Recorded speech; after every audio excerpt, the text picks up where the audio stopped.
Now at 6, a plan to drastically shift Washington's tax system is on the table tonight, and it leans into the wealthiest people in our state. Good evening, I'm Preston Phillips. And I'm Mary Nom. Democrats call it the Millionaires tax and say it delivers new funding for schools and health care while cutting other taxes for working families and small businesses.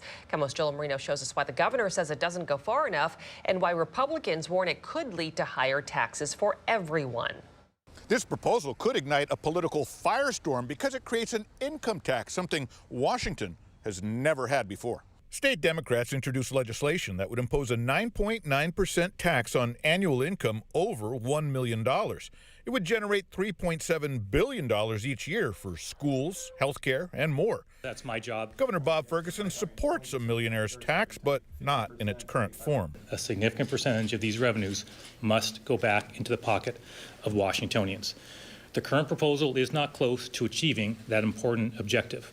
Democrats would use some revenue to drop the sales tax on hygiene products. They would also expand the working families tax credit, and small businesses would be offered tax relief. Ferguson says the state can do better. I propose devoting $1 billion in tax relief to our small business owners. I understand the Senate proposal is smaller, devotes about $104 million in tax relief. So we have some negotiating to do, and I understand that. Republicans say it's an income tax, which goes against the state constitution. Basically, taxes in Washington are supposed to be flat. If you have a tax, it's supposed to apply on a percentage basis to everybody equally. They like to market it as a millionaire's tax, but literally it is written as a tax on everyone in our state. It just exempts the first $1 million.